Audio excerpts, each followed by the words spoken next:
There are more than 80 lawsuits against the Trump administration making their way through the legal system. Just this week, a federal judge heard arguments about the legality of the Department of Defense's steps to ban transgender troops. A State Department representative said it would not follow a court order unfreezing foreign assistance payments. Labor unions lost their attempt to stop the firing of thousands of their members as part of the Trump administration's actions to shrink the federal workforce. And the federal government claimed in court that Elon Musk is not the administrator in charge of the Department of Government Efficiency, or DOGE. CBS News Department of Justice reporter Jake Rosen joins us now. Jake, let's start with USAID. A judge has cleared the way for the Trump administration to place thousands of employees at the agency on leave. Can you explain the decision and what it means for USAID?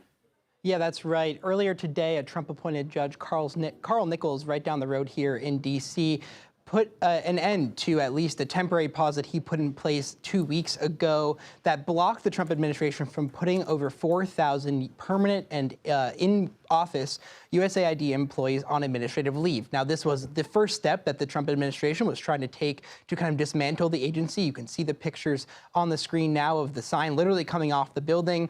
The judge said that the plaintiffs, which was a union group suing on behalf of its employees, did not prove that its employees were being hurt enough and that they can go to an in-house government agency to remedy any kind of effects from administrative leave or firing.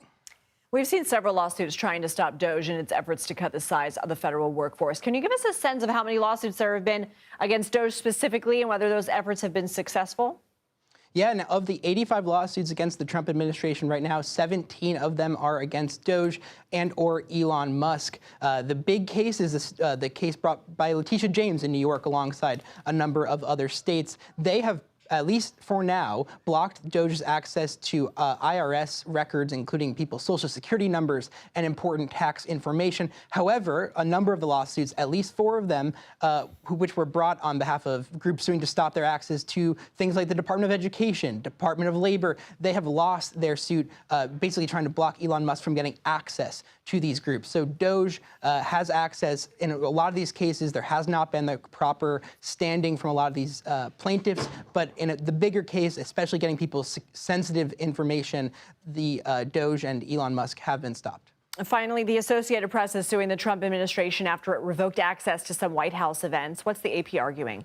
Yeah, and the Associated Press is arguing on First Amendment grounds and Fifth Amendment grounds that they have a right to cover the president and they have a right to continue holding the spot that they've had for years, which is that seat in the front row of the briefing room. It is the seat on the plane or any kind of presidential travel. It is that access that they rely on as a wire network. They're claiming that by retaliation, they claim against them as a news network because of the AP Style Guide's lack of or refusal to change the Gulf of Mexico to the Gulf of America, as Donald Trump put in an executive order.